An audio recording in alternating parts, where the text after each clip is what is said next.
Welcome to the deep dive. Today we're diving into something pretty cool, text pre-processing. Ever notice how you have to tidy up a messy desk before you can really focus? Totally. Well, computers kind of need that too. Yeah, it's like they can't handle the mess either. Exactly. They need their own system for tidying up text data, and that's what text pre-processing It's is. like giving data, a spa day. Ha! Love that. Instead of cucumbers on the eyes, it's algorithms and code, though. Right. And I guess just like a good spa day gets you ready for the week, this gets the data ready for, analysis. We've got a bunch of sources here breaking down all the important techniques. So where do we even start? Well, let's keep it simple for a sec. Imagine you're trying to figure out if a tweet is positive or negative, right? Yeah, Does it really make a difference if the word amazing is in all caps or lowercase? probably not. Exactly. That's where lowercasing comes in. It's all about putting everything on a level playing field. Makes all the letters the same. Yeah. Like we all secretly roll our eyes when we get those emails with every other word in caps. Oh, tell me about it. Right. And speaking of things that clutter up a message, what about all that punctuation? You mean like commas and periods and stuff? Exactly. I mean, yeah, they help us understand what's going on. Sure. But for computers, they're just distractions, especially with tons and tons of data. So it's kind of like hitting the ignore the noise button. Exactly. It lets the computer just focus on the words themselves and how they're connected Yeah. without getting hung up on the grammar efficiency. Gotcha. Okay, so we've decluttered a bit. What's next in this text cleaning makeover? Now we're getting to the good stuff.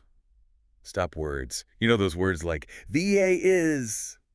They're everywhere. But when it comes to analyzing text, they don't actually tell us much. It's like they're just adding extra hay to the haystack when we're trying to find the needle. You got it. And getting rid of them helps us focus on the less common, more important words. Like imagine trying to have a conversation at a loud party. Oh, Been there. right. It's like filtering out all that background noise so you can actually hear what people are saying. Makes sense. And then it gets even more specific, right? We even remove words that showed up too much and ones that are super rare. Exactly. Words that are super common in one specific context, those can actually make it harder to figure out what's going on. Really? And then the really rare ones, they might not be telling us much either.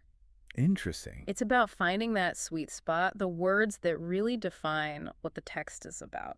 This is kind of making me think about how search engines work, like how they know what you're looking for, even if you don't type the exact words. You're totally right. Text pre-processing is a big part of that. But hold on, it gets even cooler.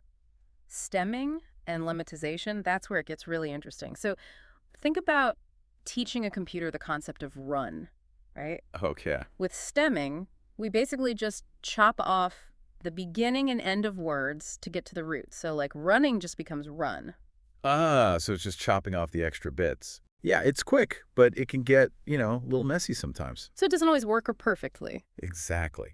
Lemmatization is a bit more elegant. It uses a dictionary to find the actual base form of the word, taking into account the context and all.